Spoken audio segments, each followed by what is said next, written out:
शुभ संध्या मित्रों, मैं विपेश तिवारी आप सभी का सौर एकेडमी प्रयागराज में स्वागत और अभिनंदन करता हूं। आशा करता हूं कि आप सभी लोग अच्छे, स्वस्थ एवं तंदुरुस्त होंगे और बहुत अच्छे तरीके से अपने आगामी परीक्षा की तैयारी कर रहे होंगे। ओके, तो दोस्तों आप लोगों को मैं समाजशास्त्र वैकल्पिक विषय पर व्यापक स्तर पर चर्चा विमर्श कर रहा हूं और धीरे धीरे हम अपने सिलेबस को आगे खत्म करते और बढ़ते हुए चले रहे हैं। ठीक है, तो दोस्तों मैं आप लोगों को अभी तक समाजशास्त्र विद्या शाखा वो मैंने उसमें कुछ टॉपिक बचे हैं और उसको मैं खत्म कर दूंगा।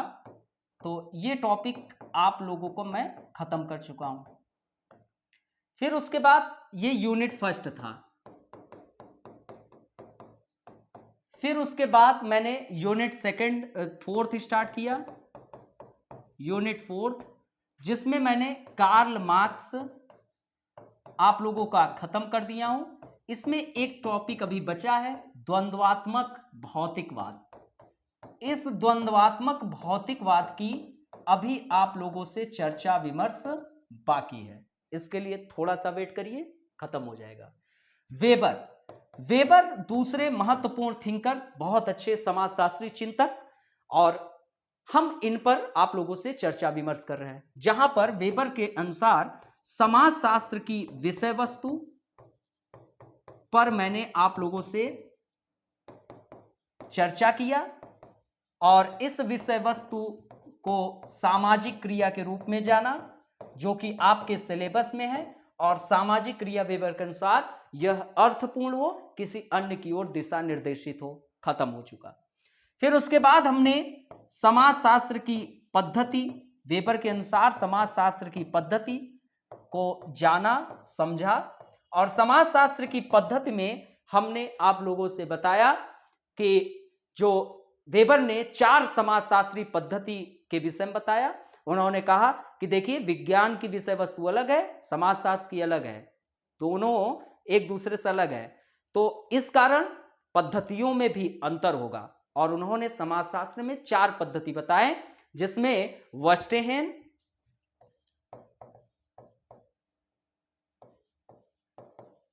कारण बहुलवाद,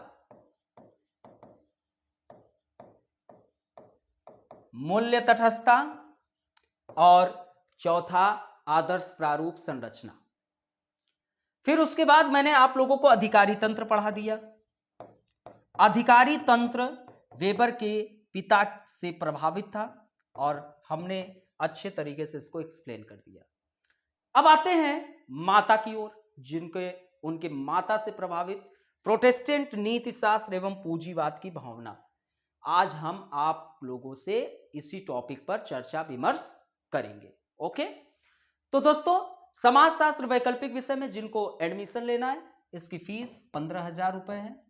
जिसको एडमिशन लेना हो बिल्कुल ले सकता है, स्वतंत्र है।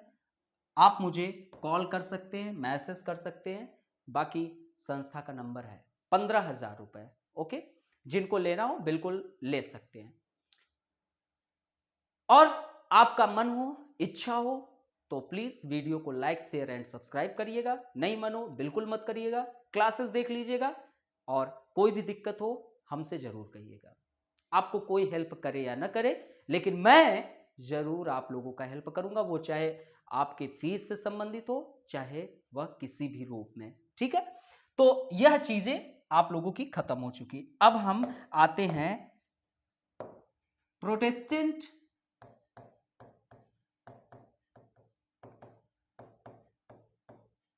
नीति शास्त्र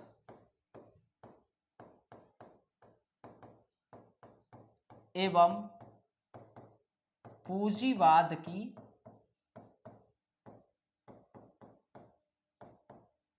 भावना।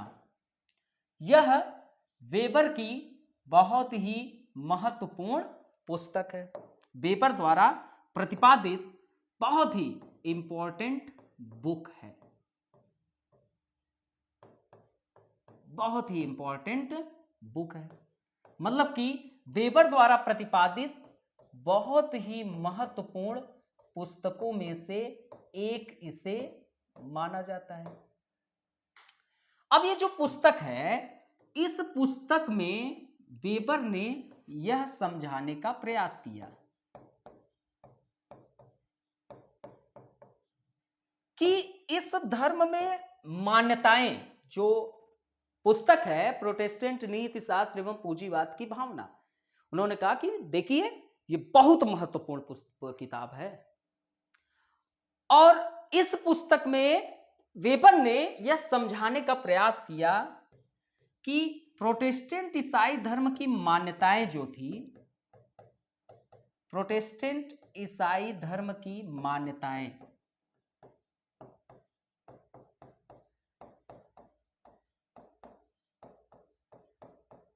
यह जो मान्यताएं थी उसने प्रत्यक्ष या अप्रत्यक्ष रूप से, प्रत्यक्ष या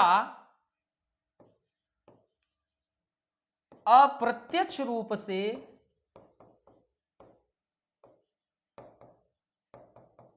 यूरोप में पूंजीवाद को बढ़ाने में बहुत महत्वपूर्ण भूमिका, पूंजीवाद को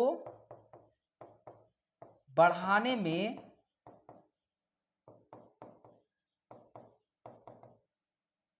महत्वपूर्ण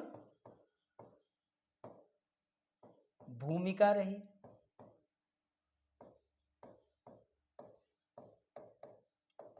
ठीक है, तो ये प्रोटेस्टेंट नीति शास्त्र एवं पूंजीवाद की भावना बहुत ही महत्वपूर्ण किताब है। और इस किताब में उन्होंने यह समझाने का प्रयास किया कि प्रोटेस्टेंट ईसाई धर्म में कुछ मान्यताएं मौजूद थी जिसने प्रत्यक्ष या अप्रत्यक्ष रूप से यूरोप में पूंजीवाद को बढ़ावा देने में बहुत ही महत्वपूर्ण भूमिका अदा की।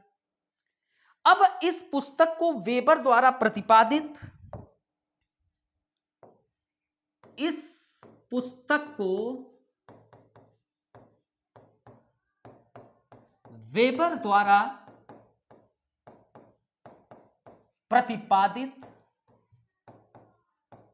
इस पुस्तक को वेबर द्वारा प्रतिपादित धर्म के सिद्धांत,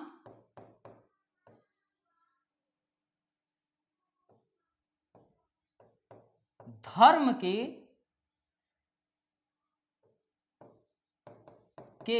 सिद्धांत एवं वेबर द्वारा प्रतिपादित सामाजिक परिवर्तन के, सामाजिक परिवर्तन के सिद्धांत के रूप में, सिद्धांत के रूप में भी देखा जाता है। राइट, इस पुस्तक को, जो प्रोटेस्टेंट नीति शास्त्र एवं पूंजीवाद की भावना पुस्तक है, इस पुस्तक को वेबर द्वारा प्रतिपादित किसके, धर्म के सिद्धांत और वेबर द्वारा प्रतिपादित सामाजिक परिवर्तन के सिद्धांत के रूप में क्या होता है, देखा जाता है।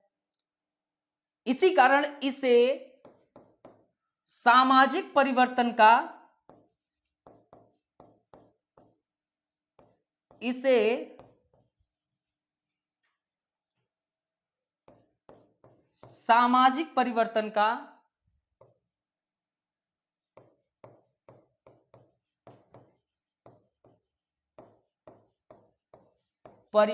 का वैकल्पिक सिद्धांत कहा जाता है। अब आपके मन में प्रश्न आएगा कि यार इसे सामाजिक परिवर्तन का वैकल्पिक सिद्धांत क्यों कहा जाता है, प्रश्न आएगा। तो आइए इसको जानते हैं कि वैकल्पिक सिद्धांत क्यों कहा जाता है। ओके, तो दोस्तों इस पुस्तक में वेबर ने कहा कि यह धर्म के सिद्धांत एवं सामाजिक परिवर्तन के सिद्धांत के रूप में देखा जाता है, इसी कारण इसे सामाजिक परिवर्तन का वैकल्पिक सिद्धांत कहा जाता है।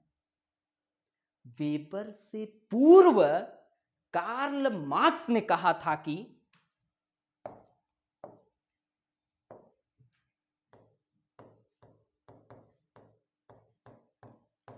वेबर से पूर्व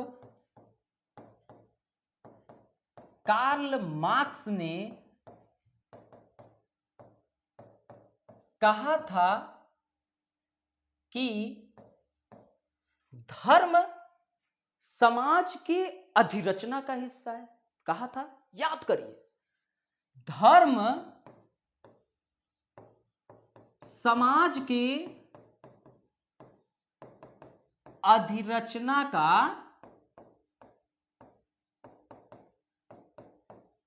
हिस्सा है। अतः धर्म को हमेशा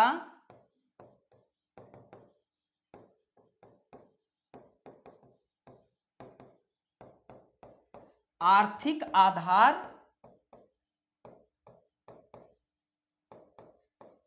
प्रभावित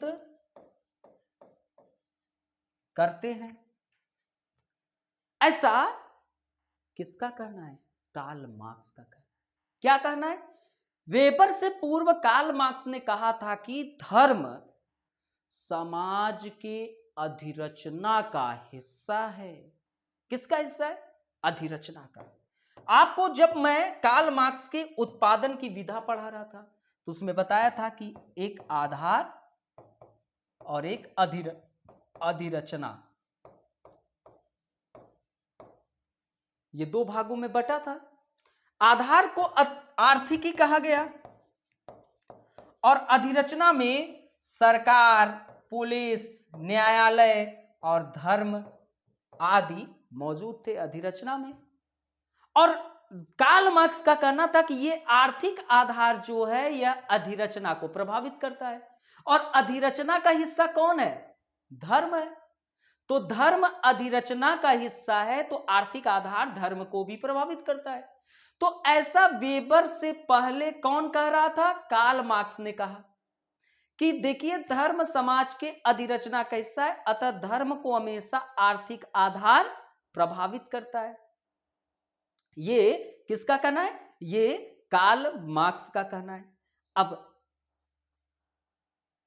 वेबर साहब इसका बहुत जोर शोर से खंडन किया। उन्होंने खंडन किया। उन्होंने खंडन करते हुए क्या कहा, इसकी जानकारी थोड़ी देर बाद आपको हो जाएगी। तो वेबर से पहले कार्ल मार्क्स ने कहा था कि धर्म समाज के अधिरचना का हिस्सा है, अतः धर्म को हमेशा आर्थिक आधार प्रभावित करता है। मार्क्स ने यह भी प्रतिपादित किया कि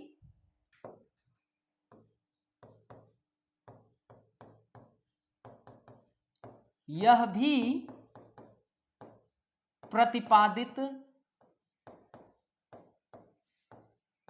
किया कि क्या प्रतिपादित किया कि वर्ग विभाजन, ठीक है, वर्ग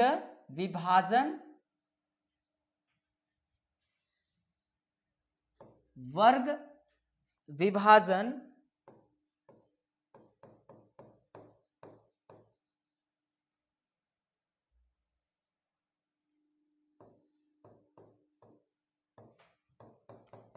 एवं इससे उत्पन्न क्या? वर्ग संघर्ष, एवं इससे उत्पन्न वर्ग संघर्ष ही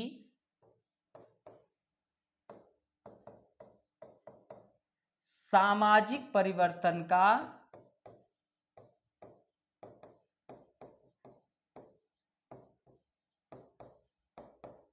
एकमात्र कारण है। ठीक है, तो कार्ल मार्क्स ने यह प्रतिपादित किया कि देखिए, वर्ग विभाजन अर्थात कि जो दो वर्ग विभाजन होता है, एक और पूंजीपति, एक और श्रमिक वर्ग, तो यह वर्ग विभाजन एवं अब इस वर्ग विभाजन से उत्पन्न क्या होगा? इन दोनों के बीच, पूंजीपति और श्रमिक वर्ग के बीच वर्ग संघर्ष होगा और यह सामाजिक परिवर्तन का परिचायक बनेगा। तो अतः यह वर्ग संघर्ष ही सामाजिक परिवर्तन का क्या है? एकमात्र कारण है। एक और कार्ल मार्क्स ने क्या कहा कि आधार अधिरचना को प्रभावित करता है। आधार आर्थिकी है और अधिरचना जो है वह धर्म है। तो आर्थिक आधार किसको प्रभावित कर रहा है? धर्म को प्रभावित कर रहा है। एक और वह यह कहते हैं कि वर्ग विभाजन एवं इससे उत्पन्न वर्ग संघर्ष ही सामाजिक परिवर्तन का एकमात्र कारण है। अब मार्क्स द्वारा प्रतिपादित इन विचारों का वेबर साहब ने खंडन किया।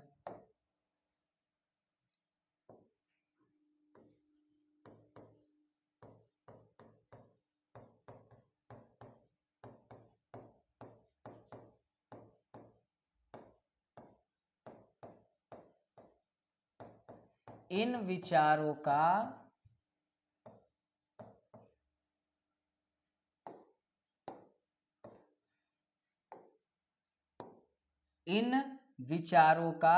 वेबर ने खंडन करते हुए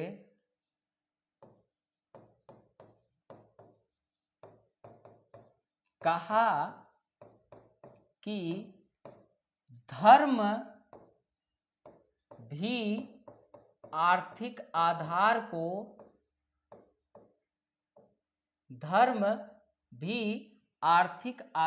को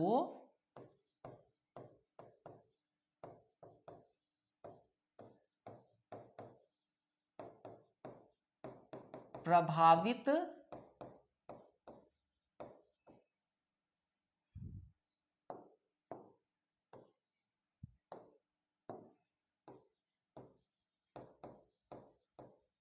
कर सकता है। ठीक है। अब कार्ल मार्क्स ने क्या कहा कि धर्म समाज के अधिरचना का हिस्सा है। वेबर ने भी कहा कि जो धर्म समाज के अधिरचना का हिस्सा है,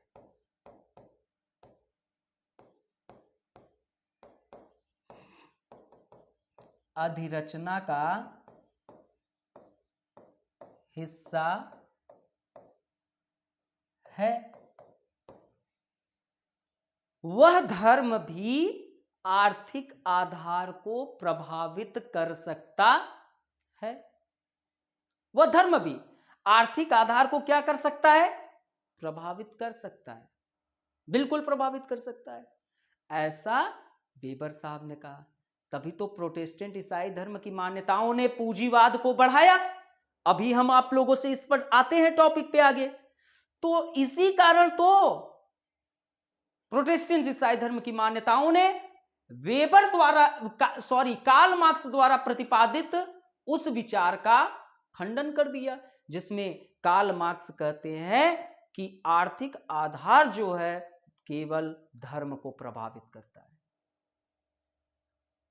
और यहां पर वेबर साहब ने कार्ल मार्क्स के उस प्रतिपादित विचारों का जोर शोर से खंडन किया। आगे वेबर ने यह भी कहा कि जैसे कार्ल मार्क्स ने कहा कि वर्ग विभाजन के कारण, मतलब कि वर्ग विभाजन से उत्पन्न वर्ग संघर्ष ही सामाजिक परिवर्तन का एकमात्र कारण हो सकता है। तो वेबर ने इसका भी खंडन किया और खंडन करते हुए कहा कि एक कारण हो सकता है, यह एक कारण तो हो सकता है, परंतु एकमात्र कारण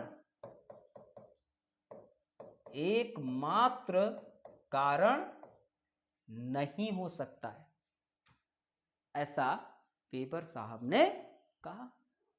जो कार्ल मार्क्स ने कहा था कि वर्ग विभाजन से उत्पन्न वर्ग संघर्ष ही सामाजिक परिवर्तन का एकमात्र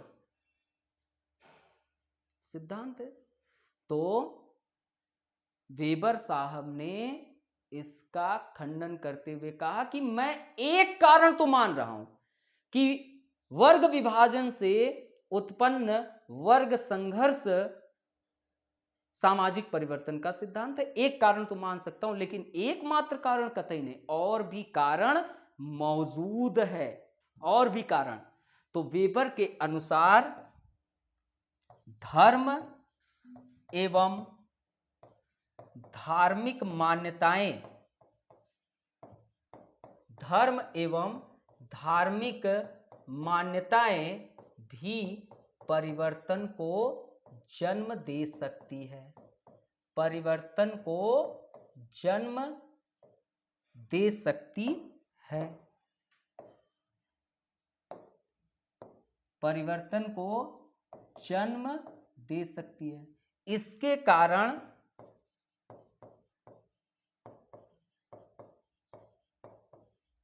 वेबर द्वारा प्रतिपादित सामाजिक परिवर्तन के इस सिद्धांत को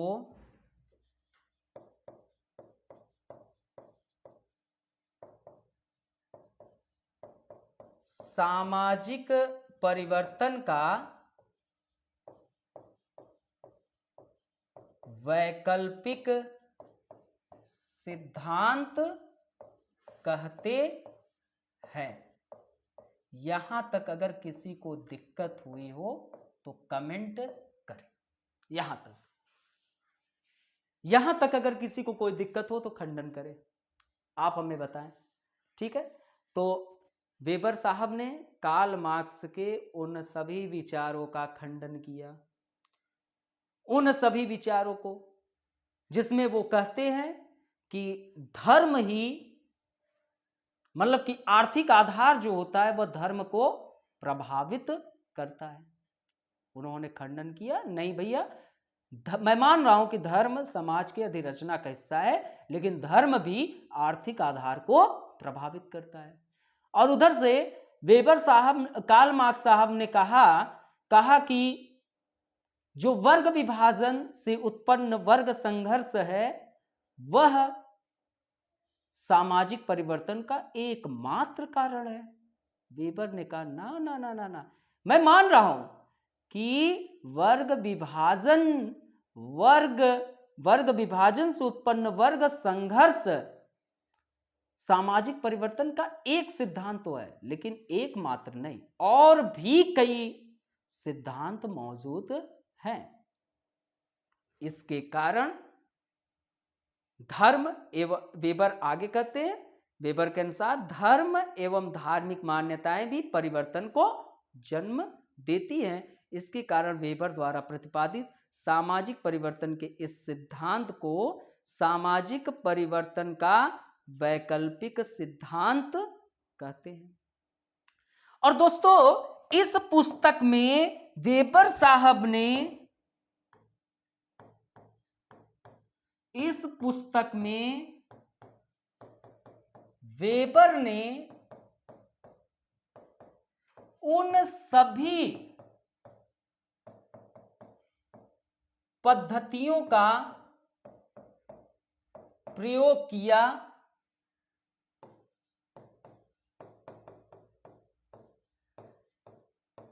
जो उन्होंने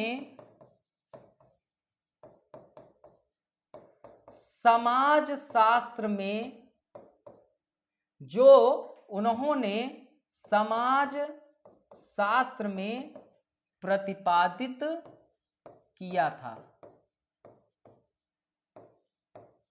ये जो प्रोटेस्टेंट नीति शास्त्र एवं पूंजीवाद की भावना का पुस्तक है, इस पुस्तक में इन्होंने उन सभी पद्धतियों का प्रयोग किया जिसमें उन्होंने समाज शास्त्र के अंतर्गत प्रतिपादित किए थे। तो वह क्या क्या था?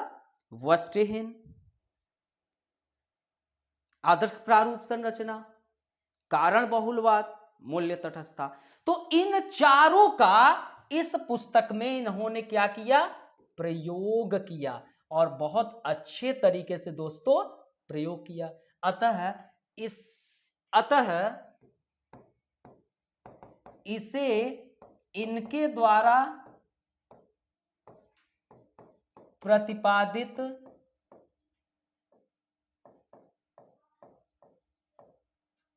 पद्धतियों की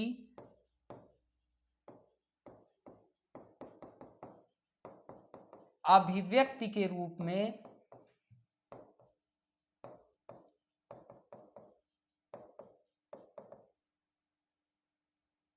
भी कहा जाता है।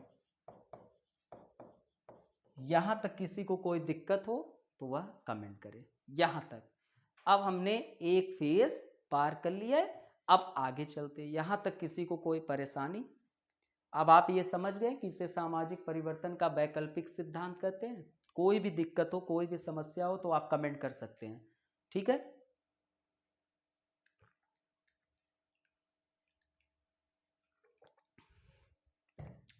आप लोगों को कोई भी दिक्कत हो यहां तक आप लोग कमेंट कर सकते हैं, ठीक है। यहां तक कोई समस्या नहीं। तो ये चीजें अब हम लोग समझ गए। अब इस पुस्तक में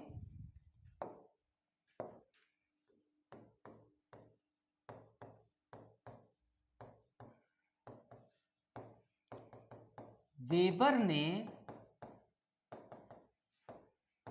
यह समझाने का प्रयास किया है कि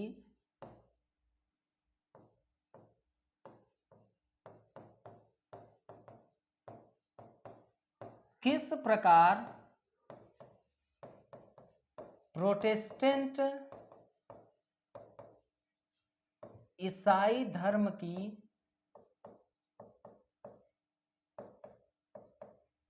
मान्यताओं ने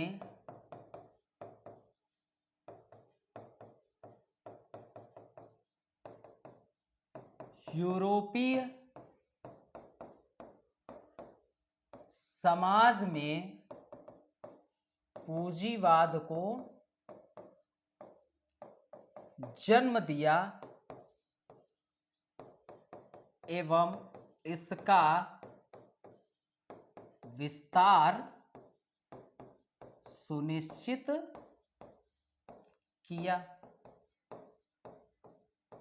अब आगे वेबर साहब चलते हैं अपने इस पुस्तक की प्रक्रियाओं को आगे बढ़ाया और इस पुस्तक प्रोटेस्टेंट नीतिशास्त्र एवं पूंजीवाद की भावना में वेबर ने यह समझाने का प्रयास किया है कि किस प्रकार प्रोटेस्टेंट ईसाई धर्म की जो मान्यताएं हैं उसने यूरोपीय समाज में, जो यूरोप का समाज है उसमें पूंजीवाद को जन्म भी दिया और इस पूंजीवाद के विस्तार को भी सुनिश्चित किया। वेबर के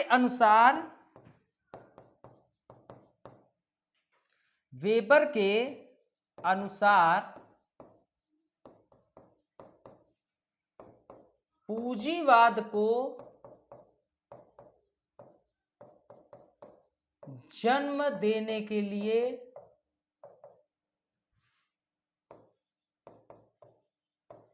जो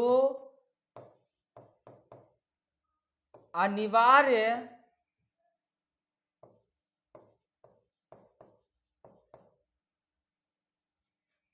आधारभूत भौतिक संसाधनों की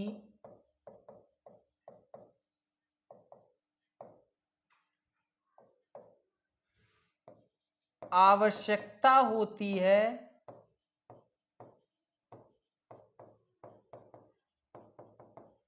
वह यूरोप के साथ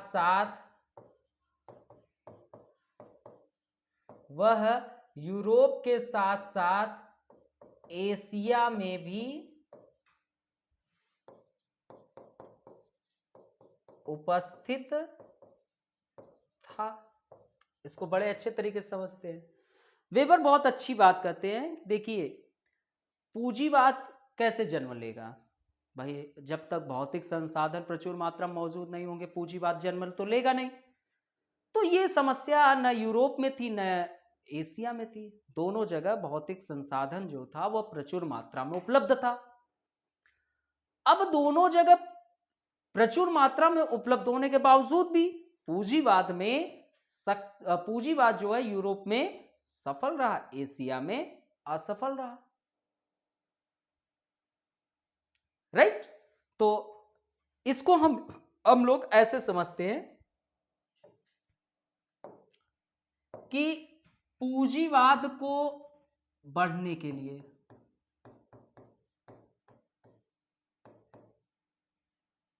ठीक है भौतिक संसाधन की आवश्यकता होती है।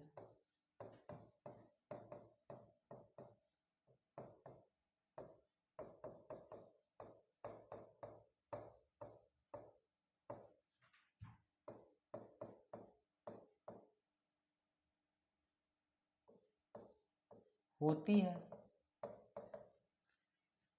अब यह भौतिक संसाधन जो था वह यूरोप के पास भी था, एशिया के भी पास था।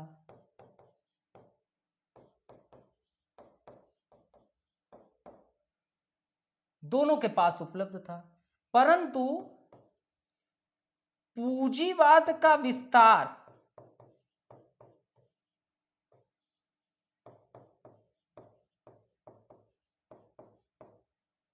यूरोप में ज्यादा रहा और पूंजीवाद के विस्तार में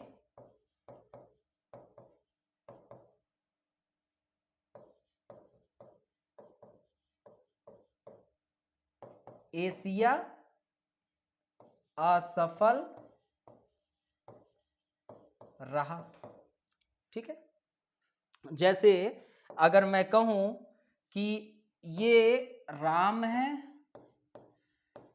ये श्याम है, ये कविता है, ये महिमा है, इनको भौतिक संसाधन मतलब कि इनको दोनों सभी लोग कंपटीशन की तैयारी कर रहे हैं, प्रतियोगी परीक्षा की।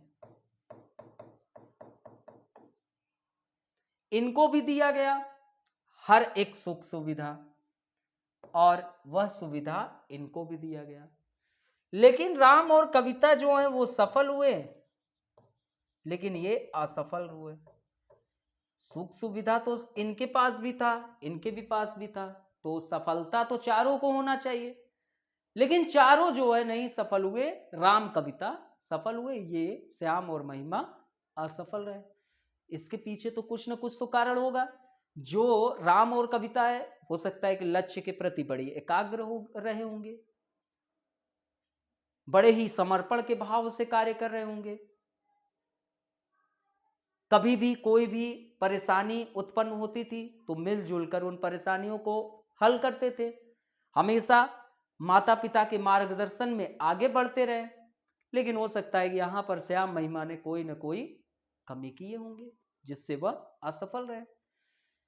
तो दोस्तों यही चीज आपके यूरोप और एशिया के साथ था कि भौतिक संसाधन यूरोप एशिया दोनों के पास बड़े अच्छे मात्रा में मौजूद था, लेकिन पूंजीवाद का विस्तार जो था वह मात्र यूरोप में हुआ, बहुत ज्यादा मात्रा में,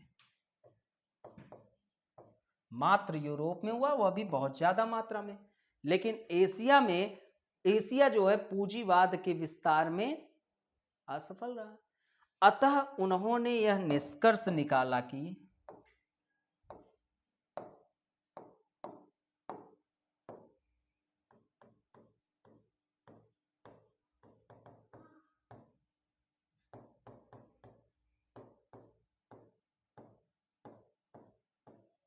यह निष्कर्ष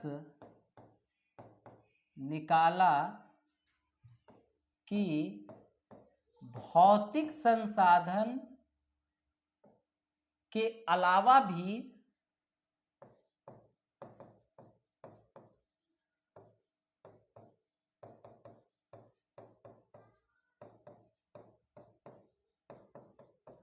यूरोप में भौतिक संसाधन के अलावा भी यूरोप में कुछ ऐसा उपस्थित है कुछ ऐसा उपस्थित है जो एशिया में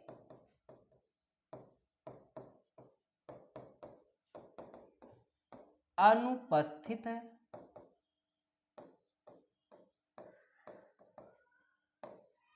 राइट? जैसे राम और कविता सब कुछ उपलब्ध था, लेकिन ये दोनों सफल रहे, और श्याम और महिमा सब कुछ था लेकिन असफल रहे। तो कुछ तो राम और कविता के पास रहा होगा।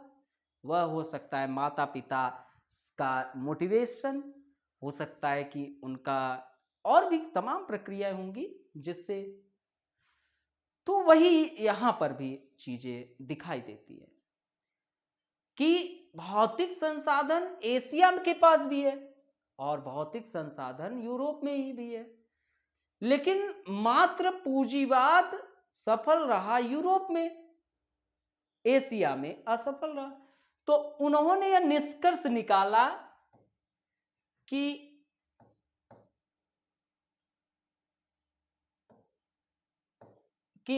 भौतिक संसाधन के अलावा भी यूरोप में कुछ ऐसा उपस्थित है जो कि एशिया में क्या है, अनुपस्थित है। तो इस प्रच्छन्न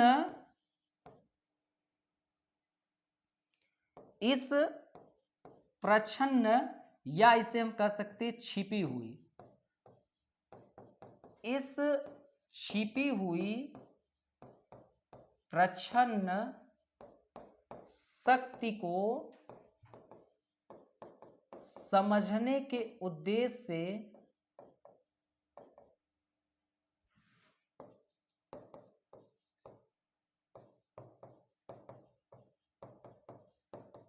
वेबर ने यूरोप के विभिन्न हिस्सों से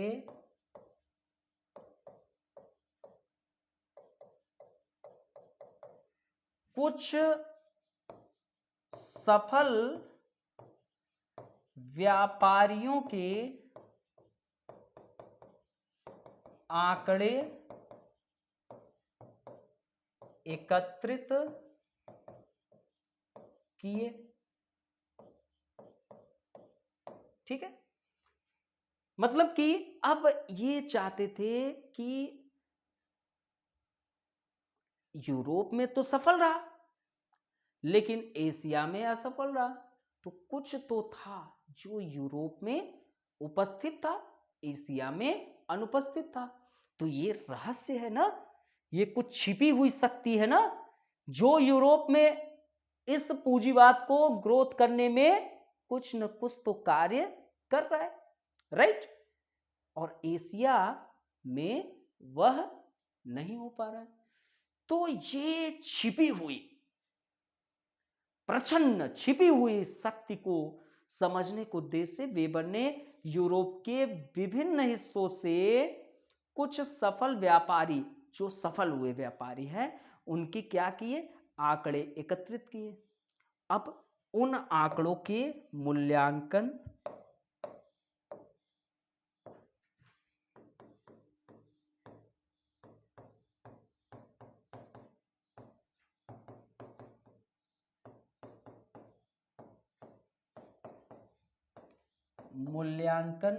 उन आंकड़ों के मूल्यांकन के आधार पर वेबर ने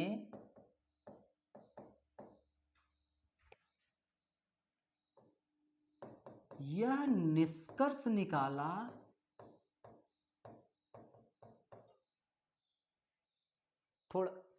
थोड़ा सा वेट करिए, थोड़ा सा, कोई दिक्कत नहीं, अभी बस आप लोगों के क्लासेस स्टार्ट हो रहा है, थोड़ा सा वेट करिए।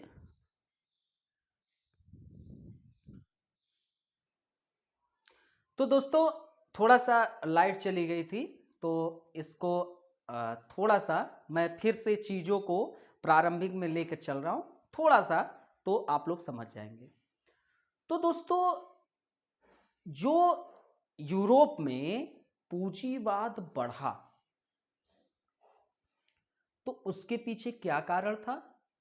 तो प्रोटेस्टेंट ईसाई धर्म की मान्यताओं ने प्रत्यक्ष या अप्रत्यक्ष रूप से यूरोप में पूंजीवाद को बढ़ाया। अगर देखा जाए तो पूंजीवाद को बढ़ाने के लिए जो बहुत अनिवार्य भौतिक संसाधन की आवश्यकता होती है, वह भौतिक संसाधन यूरोप के साथ साथ एशिया में भी उपस्थित था। लेकिन पूंजीवाद मात्र यूरोप में सफल हुआ, एशिया में असफल हुआ। मतलब कि यूरोप में यह पूंजीवाद सफल रहा, लेकिन एशिया में यह क्या रहा? असफल रहा। अतः वेबर ने निष्कर्ष निकाला, और क्या निष्कर्ष निकाला?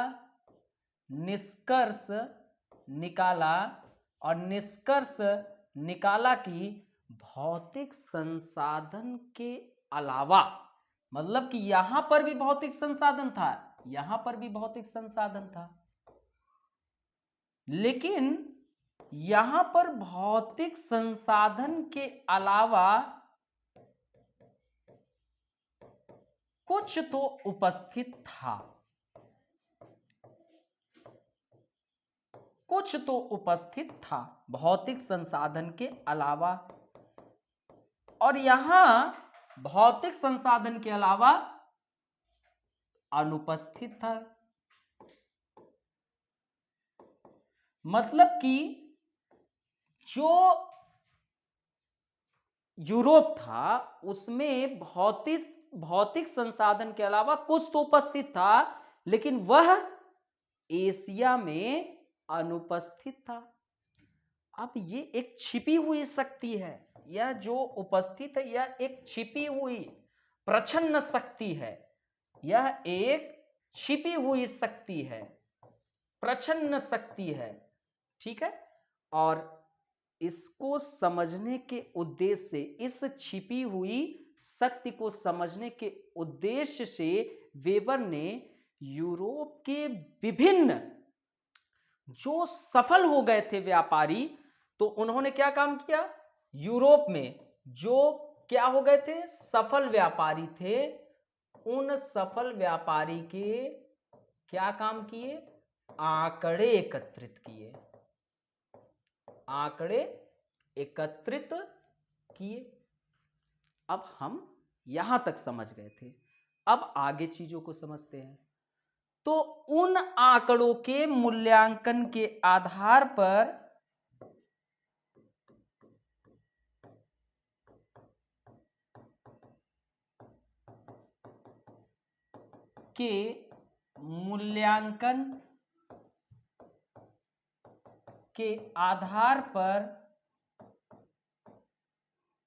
उन आंकड़ों के मूल्यांकन के आधार पर वेबर ने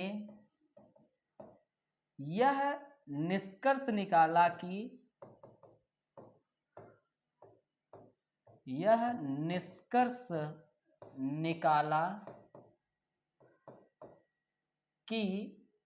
वेबर ने क्या निकाला? तो वेबर ने यह निष्कर्ष निकाला कि अधिकांश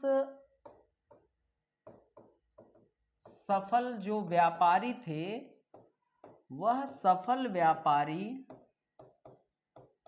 किस धर्म के थे? तो वो सफल व्यापारी प्रोटेस्टेंट ईसाई धर्म के थे। ये सभी प्रोटेस्टेंट ईसाई धर्म के अनुयायी थे। ठीक है, प्रोटेस्टेंट ईसाई धर्म के अनुयायी हैं। ठीक है, तो अब क्या हुआ कि जब उन्होंने आंकड़े एकत्रित किए, यूरोप में जितने सफल व्यापारी थे, तो उन आंकड़ों के मूल्यांकन किया गया, तो उसके आधार पर वेबर ने निष्कर्ष निकाला कि अधिकांश सफल व्यापारी तो प्रोटेस्टेंट ईसाई धर्म के अनुयायी हैं, इससे प्रोटेस्टेंट ईसाई धर्म के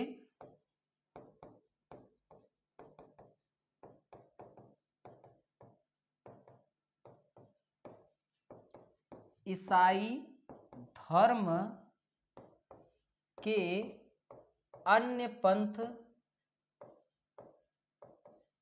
जैसे कि कैल्विनवादी भी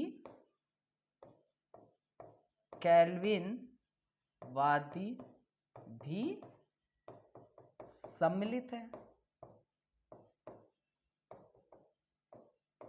ठीक है, तो जो यूरोप में प्रोटेस्टेंट ईसाई धर्म की मान्यताएं थी उसने प्रत्यक्ष या अप्रत्यक्ष रूप से यूरोप में पूंजीवाद को बढ़ावा दिया। तो वेबर साहब जो थे वो इस पर अनुसंधान करना शुरू किए। तो अनुसंधान में उन्होंने यूरोप के जितने सफल व्यापारी थे उनके आंकड़े एकत्रित किए। अब क्या हुआ कि उन आंकड़ों का मूल्यांकन किया। अब उसके आधार पर वेबर ने निष्कर्ष निकाल दिया कि जितने भी सफल व्यापारी थे प्रोटेस्टेंट ईसाई धर्म के थे, और हर धर्म में कुछ तो पंथ भी डेवलप होते हैं। तो इसमें प्रोटेस्टेंट ईसाई धर्म के अन्य पंथ जैसे कि कैल्विनवादी भी सम्मिलित थे। इससे वेबर ने यह निष्कर्ष निकाला कि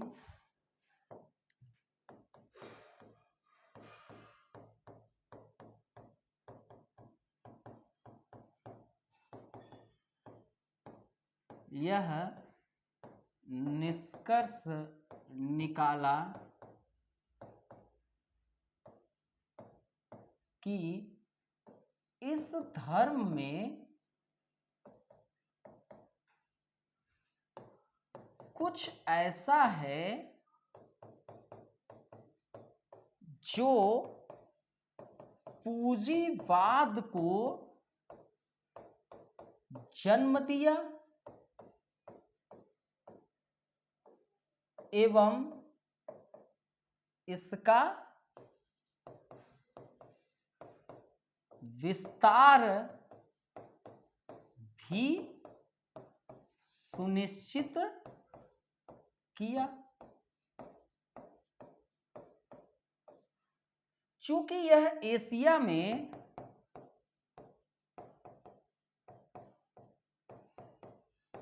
क्या था, अनुपस्थित था।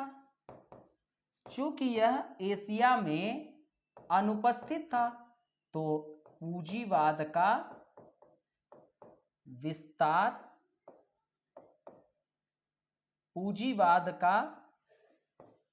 विस्तार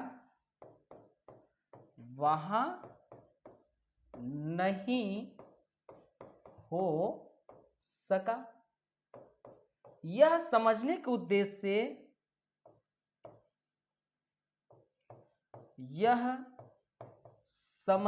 के उद्देश्य से कि किस प्रकार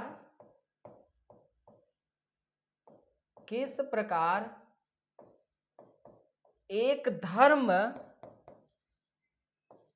एवं उसकी मान्यताएं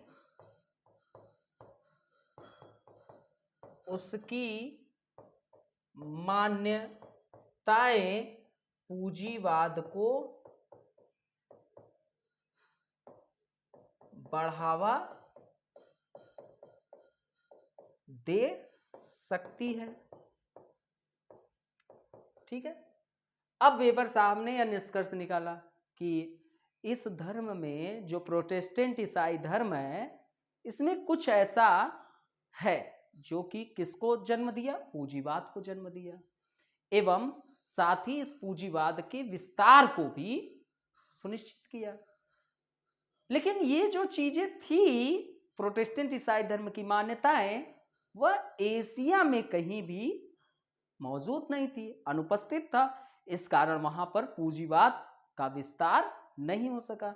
यह समझने के उद्देश्य से कि किस प्रकार एक धर्म एवं उसकी मान्यताओं ने पूंजीवाद को क्या कर सकती है, बढ़ावा दे सकती है। वेबर ने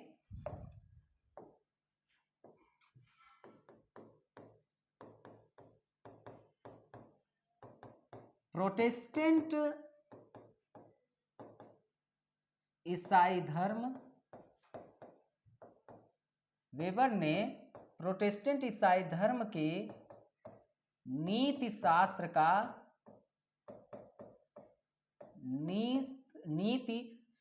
का आदर्श प्रारूप संरचना तैयार किया।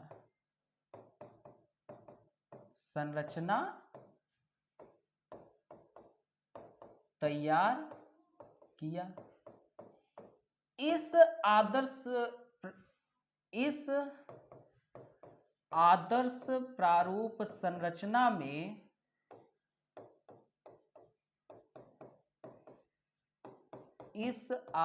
प्रारूप संरचना में वेबर ने निम्न चरित्रों का उल्लेख किया। अब आते हैं जिसने यूरोप में पूंजीवाद को बढ़ावा दिया। अब ये आप सोचो कि ये जो आदर्श प्रारूप संरचना है, यह वेबर द्वारा प्रतिपादित समाजशास्त्र की एक पद्धति है ना। आप लोगों को बताया था कि प्रोटेस्टेंट नीति शास्त्र एवं पूंजीवाद की भावना पुस्तक में उन्होंने अपने प्रतिपादित सभी पद्धतियों का प्रयोग किया। अभी आगे हम लोग सभी चीजों को समझेंगे। इसमें उन्होंने आपके सारे पद्धति का प्रयोग किया, वो हो वस्टेहेन हो, चाहे वह आपका आदर्श प्रारूप संरचना हो, वह चाहे आपका मूल्य तटस्थता हो या कारण बहुलवाद हो। तो वेबर ने प्रोटेस्टेंट ईसाई धर्म के नीति शास्त्र का एक आदर्श प्रारूप संरचना तैयार किया और इसका एक स्थूल रेखा चित्र, रफ स्केच खींचा, जैसे आप लोग अधिकारी तंत्र में भी देखा था। और इस आदर्श प्रारूप संरचना में वेबर ने निम्न चरित्रों का उल्लेख किया, जो भी इस प्रोटेस्टेंट ईसाई धर्म में चरित्र मौजूद थे और जिसने यूरोप में पूंजीवाद को बढ़ावा देने में अपनी महत्वपूर्ण भूमिकाओं को अदा किया।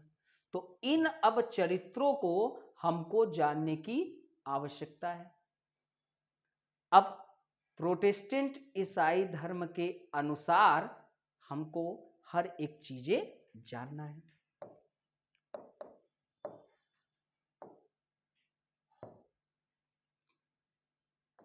प्रोटेस्टेंट ईसाई धर्म के अनुसार मनुष्य के जीवन में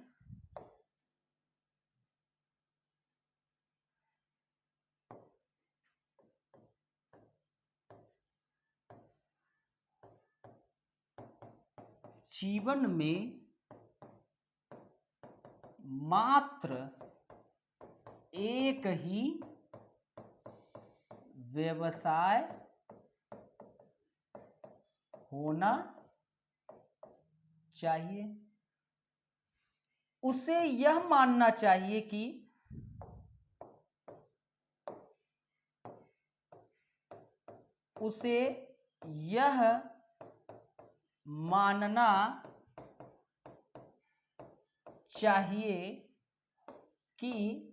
यह ईश्वर द्वारा प्रदान की गई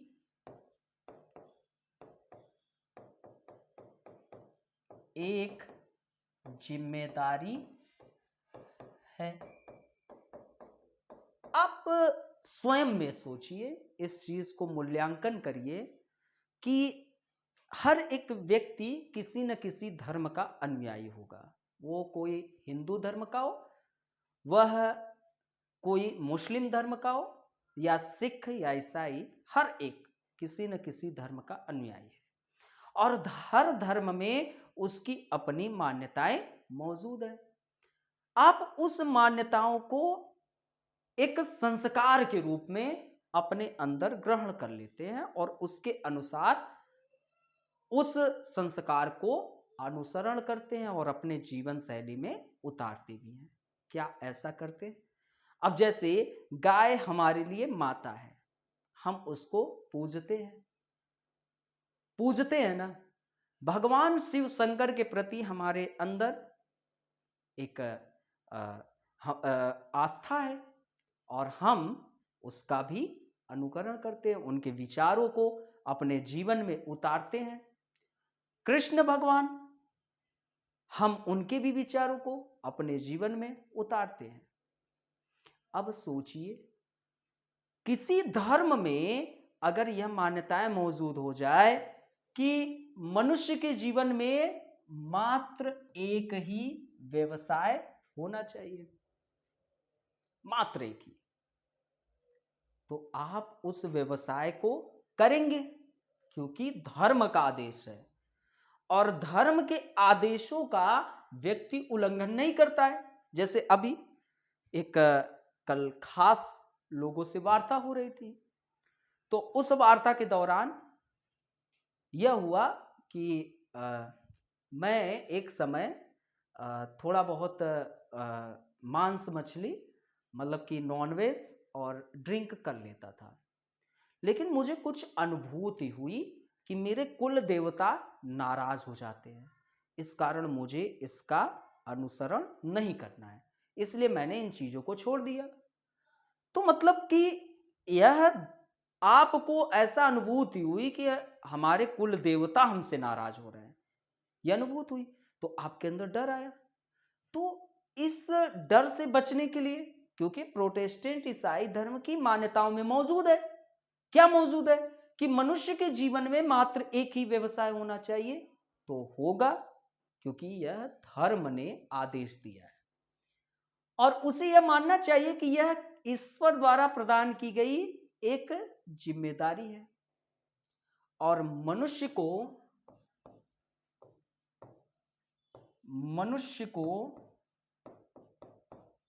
अपनी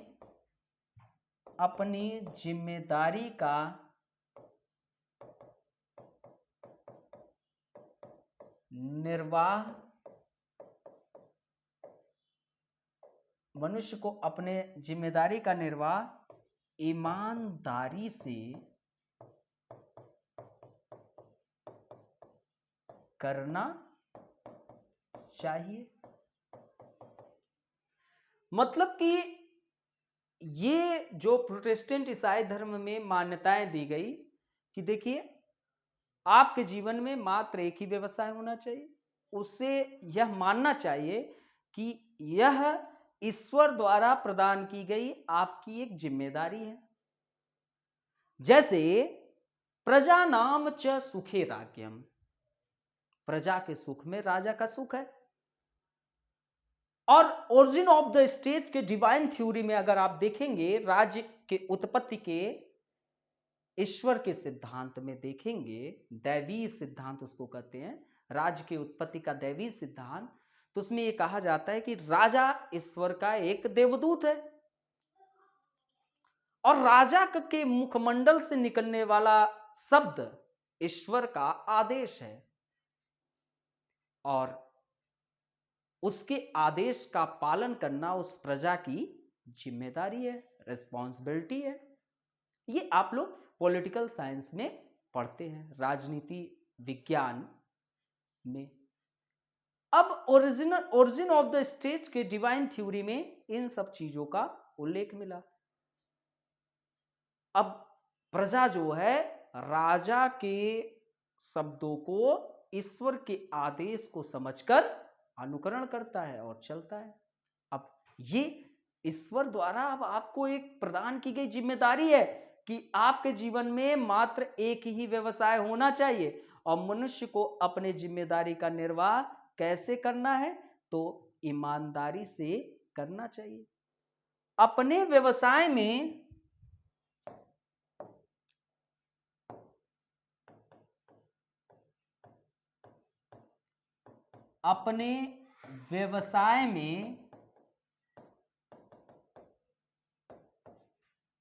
धन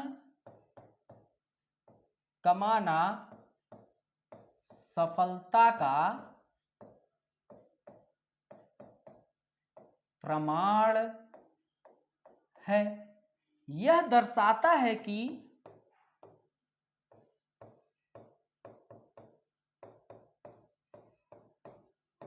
ईश्वर की अनुकंपा,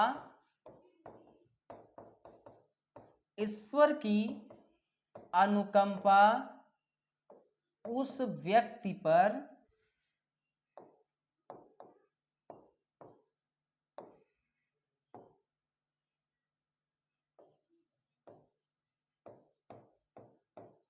आज भी, ईश्वर की अनुकंपा उस व्यक्ति पर आज भी है। 1 मिनट, थोड़ा सा, ईश्वर की अनुकंपा उस व्यक्ति पर आज भी है, थोड़ा सा बोल्ड वो हो गया है, डोंट वरी। तो दोस्तों थोड़ा सा लाइट की समस्याएं आज प्रयागराज में व्यापक है।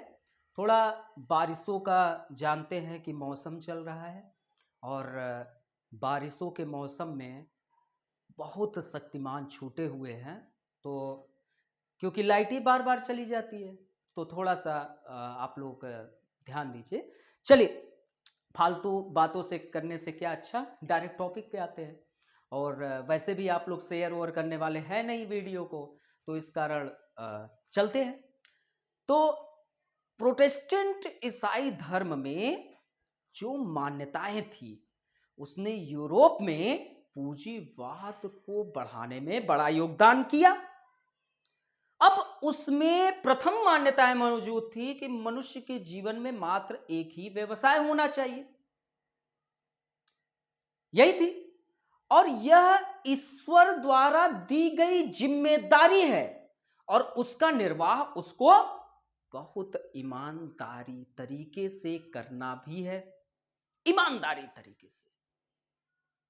तो यह अब दोस्तों अपने व्यवसाय में धन कमाना सफलता का प्रमाण है। यह दर्शाता है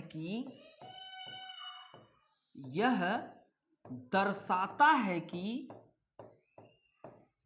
ईश्वर की अनुकंपा,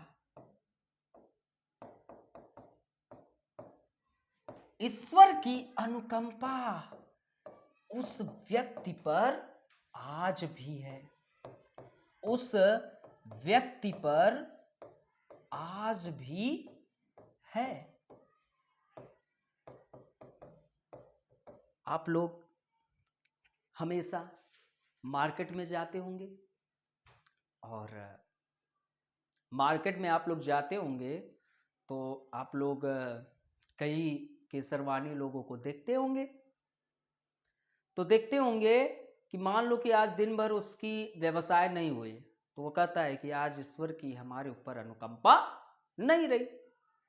कोई भी व्यवसायी जो है, आप देखिए, अगर उसके दिन भर रोजगार नहीं होते हैं तो उसका लगता है कि ईश्वर की आज हमारे ऊपर कृपा नहीं रही। तो व्यवसाय में जो धन कमाना है, यह दर्शाता है कि ईश्वर की अनुकंपा उस व्यक्ति पर आज भी बनी हुई है। धन का दुरुपयोग, धन का दुरुपयोग, धन का दुरुपयोग क्या? धन का दुरुपयोग विलासिता के उद्देश्य से नहीं होना चाहिए। अब मान लो कि आप बहुत अच्छे से धन उन कमा रहे हो, जैसे एक श्लोक था कि विश्रांति रस्य संभोगे सा कला न कलामता यते परमानंदे आत्मा सा कला कला। कहा जाता है कि इस पृथ्वी पर ऐसी कोई कला है ही नहीं जो मनुष्य को चाक्षुषानंद, भोग विलास, देह सुख तक सीमित करे। इस पृथ्वी पर सच्ची कला वही कला है जो मनुष्य को परमात्मा में लीन कर दे। अर्थात कि प्रभु ने आपको इस पृथ्वी पर किसी न किसी उद्देश्य के लिए भेजा है। आप उन उद्देश्यों को पहचानिए। प्रभु बहुत दयालु है, आपके उस उद्देश्य में आपको मार्गदर्शन करेगा। आपको उस उद्देश्य को सफल बनाने के लिए चारों तरीके से, चौमुखी तरीके से आपके लिए लोगों को भेज देगा। बस आप ईमानदार रहिए और उन उद्देश्यों को पहचानकर जन कल्याण के लिए कार्य की ओर आगे बढ़िए। तो मतलब कि ये जैसे अपने भारतीय ग्रंथ में कई प्रकार की अवधारणाएं मौजूद है। तो मतलब कि अब मान लीजिए कि आप पर ईश्वर की कृपा हो गई, धन अधिक आ गया। अब पता चला कि उस धन को अधिक आने के कारण आप वैवाहिक जीवन में हैं और उस वैवाहिक जीवन में आप मौजूद हैं, आपके पत्नी है, बच्चे हैं, लेकिन आप फिर भी तवायफ वाले जगह पर जा रहे हैं और खूब पैसे लुटा रहे हैं। आप दारू, शराब, मधुशाला इन सब का बृहद स्तर से प्रयोग कर रहे हैं। ठीक है, तो अब जैसे इस वक्त महिलाएं जो हैं वो पदक ला रही हैं और पुरुष जो है वह थोड़ा वो भी संघर्ष कर रहे हैं और देंगे। चलिए वो बात की बात है। तो धन का जो दुरुपयोग है वह किसके विलासता के उद्देश्य से नहीं होना चाहिए। मतलब कि आपको धन मिल रहा है तो उसको विलासता के रूप में आपको लुटाना नहीं चाहिए। धन का प्रयोग उसी कारोबार में, धन का प्रयोग उसी कारोबार में पुनः निवेश का लाभ बनाने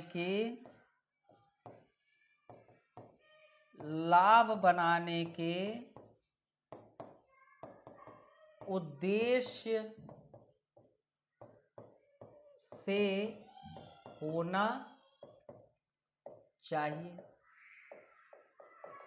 मतलब कि आपको पहली चीज तो धन का दुरुपयोग नहीं करना है। ईश्वर आप पर कृपा बनाए रखी है, आपको अधिक से अधिक धन आप कमा रहे हैं, तो आपको विलासिता के रूप में उसको दुरुपयोग नहीं करना है। अब आपको धन का प्रयोग उसी कारोबार में, जिस कारोबार की जिम्मेदारी उस ईश्वर ने आपको दी है, जिस पर आप पर कृपा बना रही है, उसी कारोबार में आप पुनः निवेश करें और उस निवेश के माध्यम से लाभ फिर से कमाने के उद्देश्य से आपका होना चाहिए। Time is very precious. If you will waste time, time will waste you. So we should not waste time. मतलब कि यहां पर एक मान्यताएं और मौजूद थी कि समय का दुरुपयोग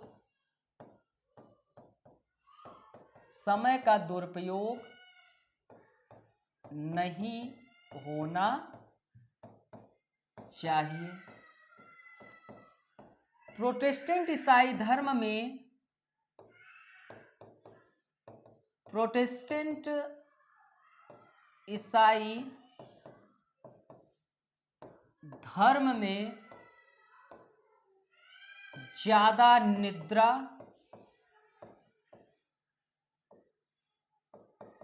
एवं व्यर्थ वार्तालाप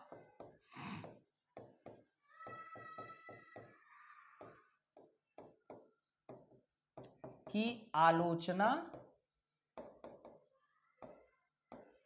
की गई है।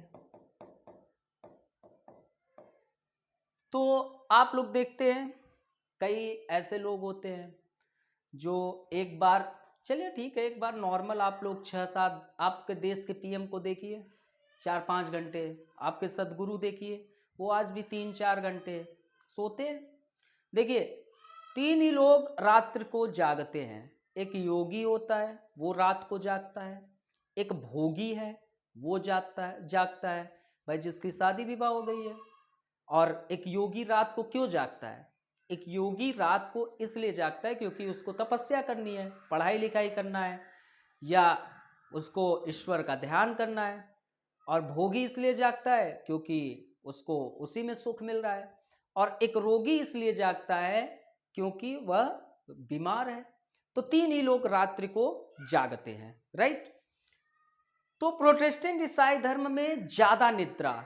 अब पता चला कि कुंभकर्ण के आप पप्पा बन गए हैं। बोलते हैं ना कि कब एक कुंभकर्ण ही बना रहेगा, इतनी देर तक सोया हुआ है ना। पता चला कि रात को भी सोया। अब रात को 5-6 घंटे सो लिए, 7 घंटे, तो फिर दिन में क्या आवश्यकता है। ऐसी मुझे तो बहुत कम ही नींद आती, कभी कदार अगर आ गई, अन्यथा इतनी नहीं आती। तो प्रोटेस्टेंट ईसाई धर्म में ज्यादा निद्रा और व्यर्थ वार्तालाप। अब जैसे आप लोग देखते हैं, बहुत लोग पता चला कि डिबेट करना शुरू किए थे एक अच्छे टॉपिक पर, और वह महायुद्ध में परिवर्तित हो गया, क्योंकि बात पॉलिटिकल पहुंच गई और एकदम राजनीतिक हो गई। और बीजेपी और सपा बसपा में एक भयंकर की लड़ाई हो गई। कांग्रेस चुपचाप बैठा रहता है, वो बहुत चालाक है, ठीक है। तो लड़ाई हो गई। तो ये जो व्यर्थ वार्तालाप आप लोग देखते हैं, कुछ महिलाएं होती है, एक दीवार पकड़ ली, दूसरा दीवार, और इतने प्यार से, कैसे है, मतलब इतने प्यार से बातें होने लगती है कि आप खुद सोचेंगे। और जब लड़ाई की नौबत आएगी तो दोनों इतनी भयानक लड़ाई करेंगे कि एक लगेगा नहीं कि एक दीवार दूसरे दीवार पकड़ के इतनी अच्छी बात हो रही थी।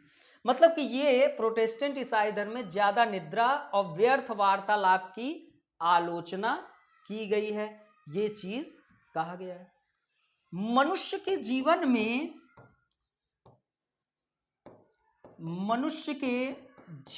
में मनोरंजन का कोई स्थान नहीं होना चाहिए। मनुष्य का जो जीवन है उसमें मनोरंजन का कोई भी स्थान नहीं होना चाहिए। खेल कूद भी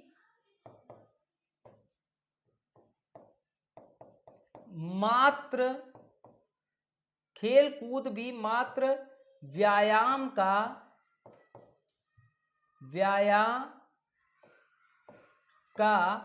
एक प्रारूप होना चाहिए। ये सब प्रोटेस्टेंट ईसाई धर्म में मान्यताएं मौजूद थी कि समय का दुरुपयोग नहीं होना चाहिए। Time is very precious, if you will waste time, time will waste you, so we should not waste time. Protestant ईसाई धर्म में ज्यादा निद्रा एवं व्यर्थ वार्तालाप की बड़ी क्रिटिसिज्म हुई है, आलोचना हुई है। मनुष्य के जीवन में मनोरंजन का कोई भी स्थान नहीं होना चाहिए, इसी कारण इनकी आलोचना भी हुई है। खेल कूद भी मात्र व्यायाम का एक प्रारूप होना चाहिए। यौन संबंध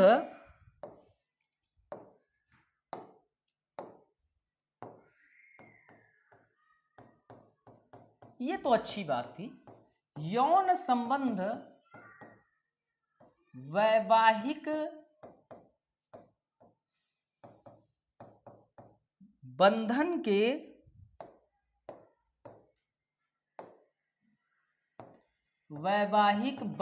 के भीतर ही होना चाहिए। इसका एकमात्र उद्देश्य प्रजनन का होना चाहिए।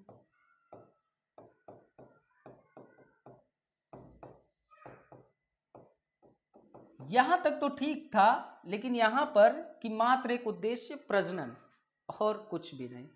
तो यौन संबंध वैवाहिक बंधन के भीतर होना चाहिए, जो एक वैवाहिक, अब पता चला कि आज लोग लिव इन रिलेशनशिप में ही प्रजनन और बच्चे पैदा कर रहे हैं, राइट। आप लोगों को तो पता होना चाहिए। तो यौन संबंध जो रखा जाएगा वो वैवाहिक बंधन की आप एक लीगल रूप से वैवाहिक बंधन में है तो उसी के भीतर होगा और उसका मात्र एक उद्देश्य है प्रजनन। ठीक है, तो ये चीजें आपके प्रोटेस्टेंट ईसाई धर्म में मौजूद था। अब इस धर्म की मान्यताओं को अगर मूल्यांकन किया जाए तो इन धर्म के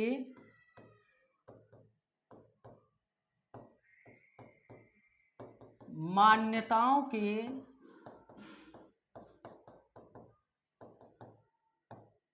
मूल्यांकन के आधार पर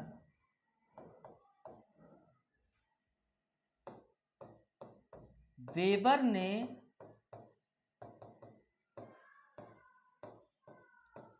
यह निष्कर्ष निकाला है कि इसने प्रत्यक्ष व अप्रत्यक्ष रूप से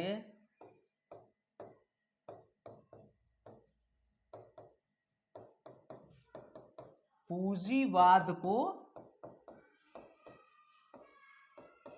बढ़ावा दिया। और इस पुस्तक में वेबर ने इस पुस्तक में वेबर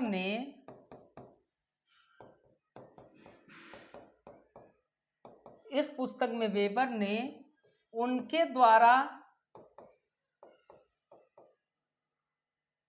प्रतिपादित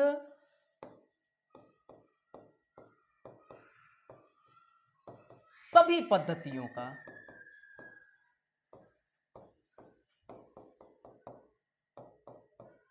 प्रयोग किया। ठीक है, अभी बड़े अच्छे से आप सभी को समझेंगे। देखिए, इस धर्म की मान्यताओं के मूल्यांकन जब हुआ, आप लोग देखें कि भैया मनुष्य के जीवन में मात्र एक व्यवसाय होना चाहिए और उस व्यवसाय और यह जो व्यवसाय है वह ईश्वर द्वारा प्रदत्त एक जिम्मेदारी है और इस जिम्मेदारी का निर्वाह ईमानदारी पूर्वक करना चाहिए। आपको समय का दुरुपयोग नहीं करना है। जो भी आप धन का कमाएंगे, धन सफलता अगर आपको मिल रही है तो समझ लीजिए कि ईश्वर पर आपकी कृपा है। ठीक है, तो इसका पुनर्निवेश करिए। ये नहीं कि विलासिता के उद्देश्य में आप खर्च किए जा रहे हैं तो ईश्वर आपको दंड देगा और ऐसा दंड देगा कि पता चला कि आप कहीं के नहीं रह पाएंगे। और जो यौन संबंध आपको रखना है वैवाहिक बंधन के भीतर ही और उसका उद्देश्य प्रजनन होना चाहिए, है ना। तो ये सब मान्यताएं जो थी वो यूरोप में पूंजीवाद को प्रत्यक्ष या अप्रत्यक्ष रूप से क्या किया, बढ़ा दिया। अब इस पुस्तक जो प्रोटेस्टेंट नीति शास्त्र एवं पूंजीवाद की भावना पुस्तक, उसमें वेबर ने उनके द्वारा प्रतिपादित सभी पद्धति का प्रयोग किया, अर्थात कि वेस्टेहेन का भी प्रयोग किया, आदर्श प्रारूप संरचना का भी प्रयोग किया,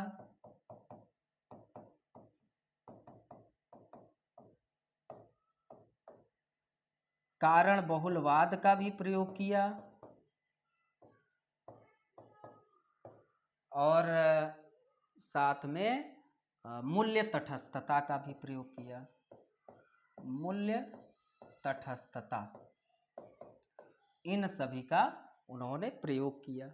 ठीक है, तो आइए अब आगे चीजें जानते हैं। ठीक है, वेस्टेहेन, आदर्श प्रारूप संरचना, कारण बहुलवाद, मूल्य तटस्थता, मतलब कि कैसे कैसे उन्होंने प्रयोग किया, तो एक एक करके हम लोग सभी चीजों को जान लेते हैं। अब देखिए, विषय वस्तु के रूप में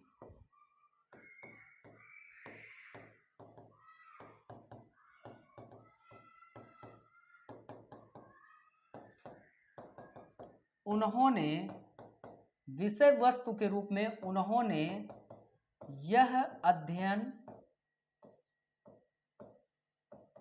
अपने माता के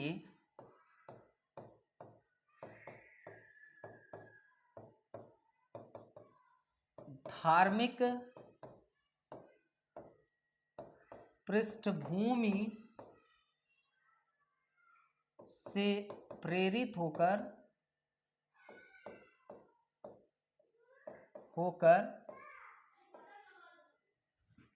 किया।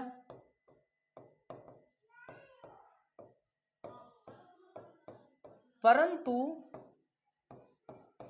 अध्ययन की प्रक्रिया में वे पूर्णतः क्या थे? निष्पक्ष रहे। और यही उनकी निष्पक्षता जो है, उनकी जो एक पद्धति थी मूल्य तटस्थता, वह है। तो इन्होंने इस पद्धति का प्रयोग यहां पर किया। इस पद्धति का प्रयोग उन्होंने अपने आप को निष्पक्ष रखने के लिए किया, ताकि कोई भी मेरे अंदर पक्षपात ना आने पाए। वस्तुनिष्ठ होकर हम इस अध्ययन को अंजाम दे, कोई भी पूर्वाग्रह, कोई भी मूल्य हमारे ऊपर प्रभाव न रख पाए।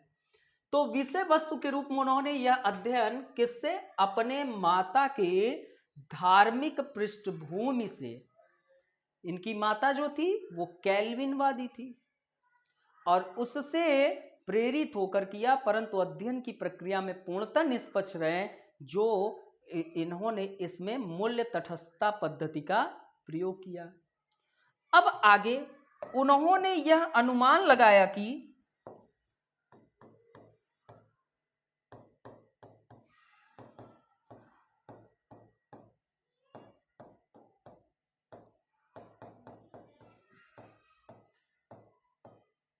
इस धर्म की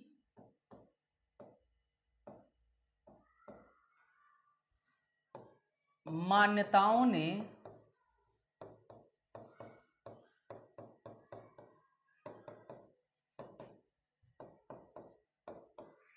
पूंजीवाद को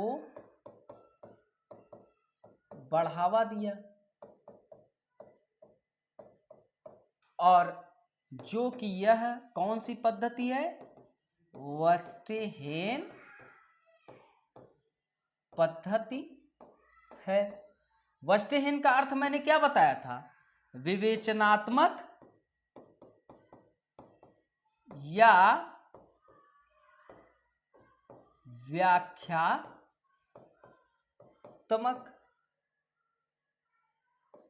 और इसमें 2 चरण होते हैं। कितने? वर्स्टेहेन में 2 चरण। एक आपका बाह्य अवलोकन, अर्थात कि मुखदर्शिका के रूप में आप बाहर से देखते हैं, और दूसरा है आप काल्पनिक तरीके से अनुसंधानकर्ता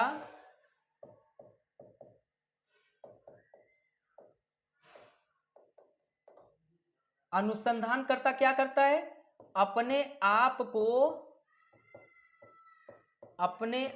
को कर्ता के स्थान पर स्थापित करता है। कर्ता के स्थान पर क्या करता है? स्थापित करता है। पढ़ाया हूं, ठीक है, सभी लोग पढ़े होंगे। स्थापित करता है। तो उन्होंने अनुमान लगाया कि इस धर्म की जो मान्यताएं हैं, उस मान्यताओं ने किसको बढ़ाया? पूंजीवाद को बढ़ाया, इस धर्म की मान्यताओं ने। और फिर उसके बाद ये जो मान्यताएं ने पूंजीवाद को बढ़ावा दिया, तो फिर उसके बाद उन्होंने उसकी अच्छे से व्याख्या की। तो ये वर्स्टेहेन पद्धति है। और वर्स्टेहेन का अर्थ मैंने बताया है विवेचनात्मक या व्याख्यात्मक। इसके 2 चरण आपको पढ़ाया, एक बाह्य अवलोकन के माध्यम से और एक काल्पनिक तरीके से अनुसंधानकर्ता अपने आप को क्या काम करता है? कर्ता के स्थान पर स्थापित कर लेता है। Okay, right. तो ये दूसरी पद्धति, एक मूल्य तटस्थता, मूल्य रूप से वो तटस्थ रहे ताकि निष्पक्ष रूप से कार्य कर सके, ताकि हमारे माता की जो पृष्ठभूमि है वह हमारे ऊपर प्रभाव न छोड़ने पाए। और दूसरी वर्स्टेहेन पद्धति, ठीक है, ये वर्स्टेहेन पद्धति, इसके द्वारा इन्होंने यह अनुमान लगाया कि इस धर्म की मान्यताओं ने ही पूंजीवाद को बढ़ावा दिया। अब इस धर्म को विस्तार से समझने के लिए, अब वो चाहते थे कि भैया हम विस्तार से समझे, तो इस धर्म को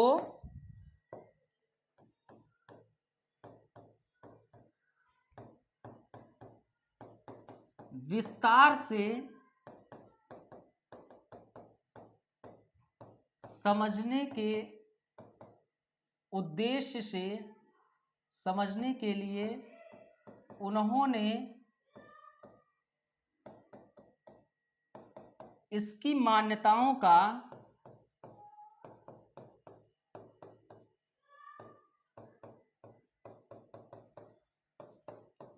एक स्थूल रेखा चित्र तैयार किया और यही जो कि यह क्या है, आदर्श प्रारूप संरचना है। आपसे प्रश्न ऐसे ही तोड़ के पूछेगा, आदर्श प्रारूप संरचना की पद्धति है।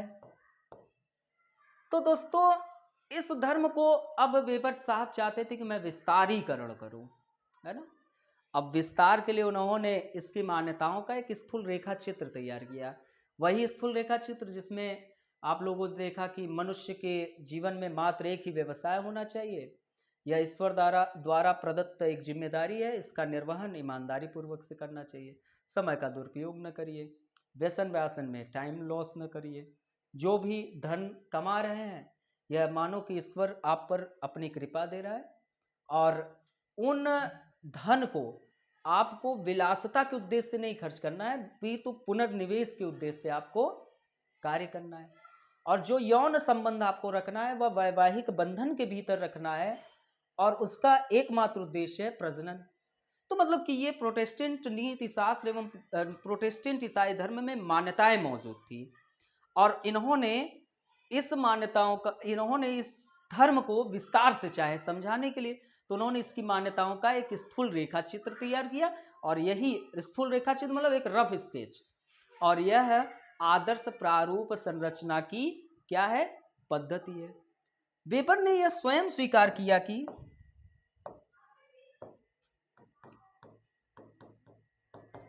वेबर ने यह स्वयं स्वीकार किया कि प्रोटेस्टेंट ईसाई धर्म की मान्यताएं प्रोटेस्टेंट ईसाई धर्म की मान्यताएं वेबर ने यह स्वयं स्वीकार किया कि प्रोटेस्टेंट ईसाई धर्म की मान्यताएं पूंजीवाद का एक प्रमुख कारक है, पूंजीवाद का एक प्रमुख कारक है, परंतु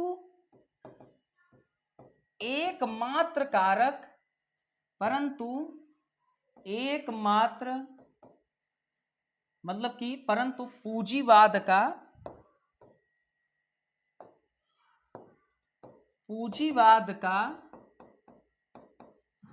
मतलब कि पूंजीवाद को बढ़ने में तो पूंजीवाद का एकमात्र कारण नहीं है,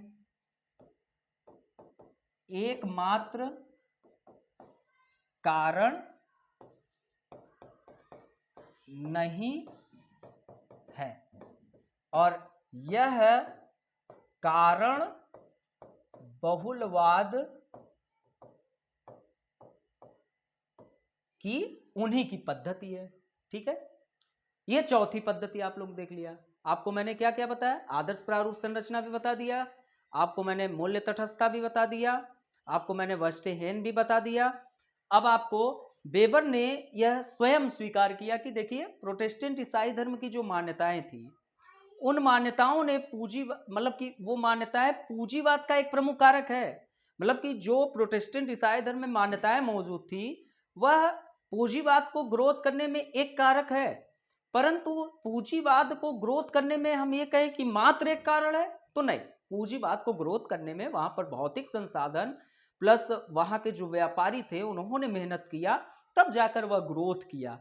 और यह कारण बहुलवाद, मतलब कि कारण और परिणाम में एकल संबंध नहीं होता है, कई कारण मौजूद होते हैं, कई परिणाम मौजूद होते हैं। ठीक, तो यह कारण बहुलवाद की उनकी पद्धति है। वेबर द्वारा प्रतिपादित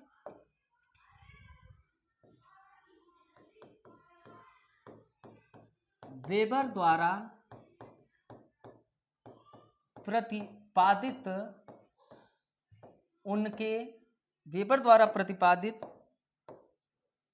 धर्म, वेबर द्वारा प्रतिपादित धर्म तथा सामाजिक परिवर्तन के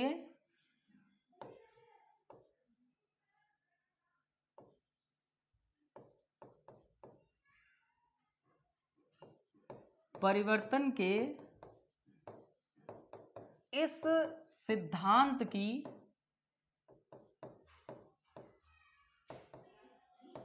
आलोचना भी हुई।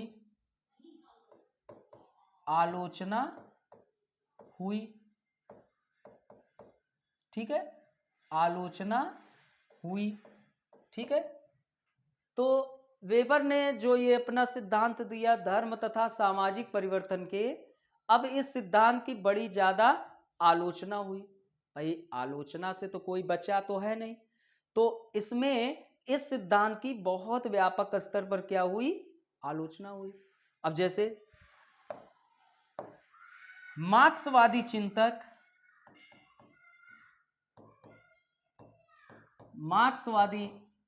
चिंतकों ने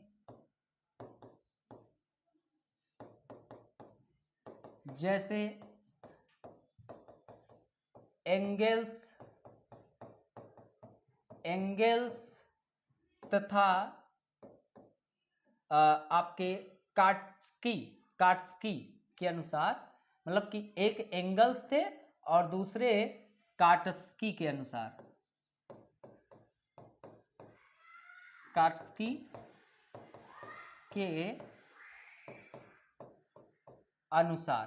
ठीक है, तो ये मार्क्सवादी चिंतक है, जैसे आपके एंगेल्स तथा ये काट्सकी। ठीक है, तो ये दो जो है ये आपके मार्क्सवादी चिंतक में आते हैं। अब भाई वेबर ने अपना सिद्धांत दिया, मार्क्स की आलोचना की, तो ये मार्क्सवादी चिंतक तो बैठे नहीं रहेंगे कि बैठे रहे मुंह ताक रहे हैं कि भैया आपने दे दिया बहुत अच्छा।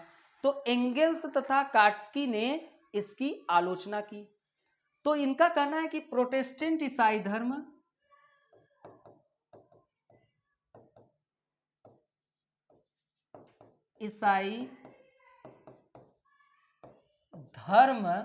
ठीक है, इनका क्या कहना है कि पूंजीवाद का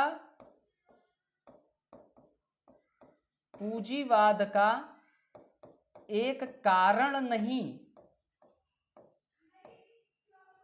पूंजीवाद का एक कारण नहीं बल्कि परिणाम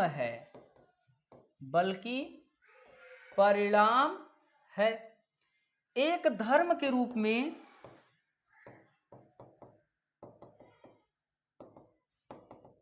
इसकी उत्पत्ति, एक धर्म के रूप में इसकी उत्पत्ति उन्हीं स्थानों पर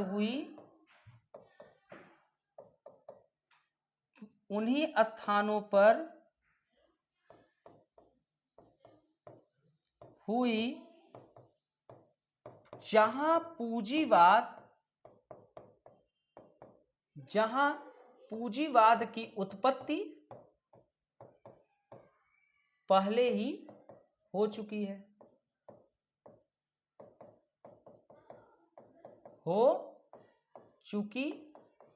थी।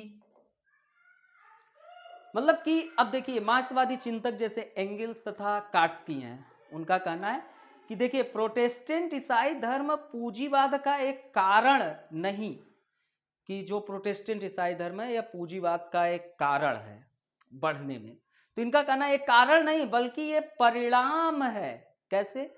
कि एक धर्म के रूप में इसकी उत्पत्ति उन्हीं स्थानों पर हुई जहां पूंजीवाद की उत्पत्ति क्या हो चुकी थी, पहले हो चुकी थी। मतलब कि ये जो इनका कहना है कि प्रोटेस्टेंट ईसाई धर्म जो है उसकी उत्पत्ति उन्हीं स्थानों पर हुई जहां पर पूंजीवाद पहले से ही जन्म ले चुका था। तो मतलब कि पूंजीवाद की उत्पत्ति पहले ही हो चुकी थी और एक धर्म के रूप में इसे जन्म, एक धर्म के रूप में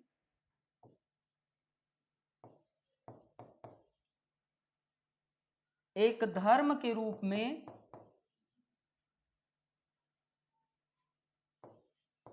एक धर्म के रूप में इसे जन्म पूंजीपति वर्ग ने दिया, पूंजीपति वर्ग ने दिया,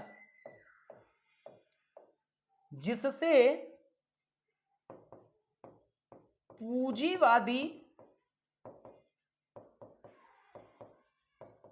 शैली का, बस आप लोग का 10 मिनट का और क्लास है, तो पूंजीवादी जीवन शैली का,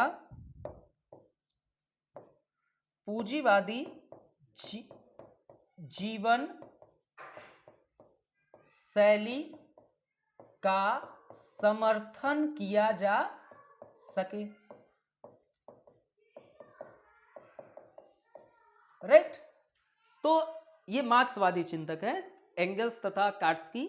अब भाई आप आलोचना किए हैं वेबर साहब कार्ल मार्क्स का, तो वो चिंतक तो बैठे नहीं रहेंगे। अब जैसे हमारी आलोचना होगी तो भाई थोड़ा बहुत तो हम भी बोल देंगे, लेकिन हम सीधे साधे लोग हैं। तो चलिए, तो प्रोटेस्टेंट ईसाई धर्म पूंजीवाद का एक कारण नहीं बल्कि परिणाम है। ठीक है, ये इनका कहना है मार्क्सवादी चिंतक का। तो ये आगे एक्सप्लेन करते हैं। ये जो एक धर्म के रूप में जो प्रोटेस्टेंट ईसाई धर्म है उसकी उत्पत्ति कहाँ हुई? इसकी उत्पत्ति उन्हीं स्थानों पर हुई जहां पूंजीवाद की उत्पत्ति पहले ही हो चुकी थी। मतलब कि पूंजीवाद पहले ही जन्म ले लिया था, प्रोटेस्टेंट ईसाई धर्म बाद में है। अब एक धर्म के रूप में जो प्रोटेस्टेंट ईसाई धर्म है इसे जन्म किसने दिया? एक पूंजीपति वर्ग ने ही दिया, जिसे पूंजीवादी जीवन शैली, और जिसने क्या किया, पूंजीवादी जीवन शैली का मतलब कि समर्थन किया जा सके। इसी कारण मतलब कि ये जो पूंजीपति वर्ग था ये बड़ा चालाक था, ये चालाक था, बहुत चालाक था, और ये चाहता था कि पूंजीवाद जो है बढ़े क्योंकि इससे उसको फायदा है। तो इसने पूंजीवादी जीवन शैली का समर्थन करने के लिए एक धर्म का सहारा लिया और जिसमें मान्यताओं को मौजूद कर दिया कि मनुष्य के जीवन में मात्र एक ही व्यवसाय होना चाहिए, है ना। तमाम प्रकार की प्रक्रियाएं जिस पे हमने आप लोगों से बात भी किया। अब आगे R.H. Tony, R.H. टोनी ने वेबर की आलोचना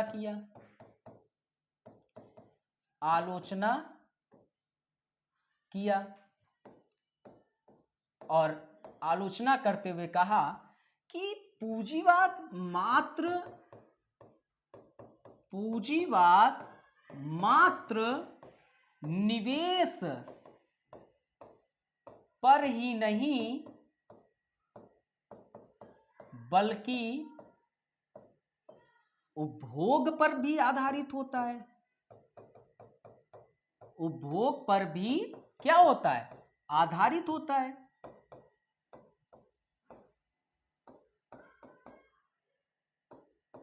और प्रोटेस्टेंट ईसाई धर्म जो है, प्रोटेस्टेंट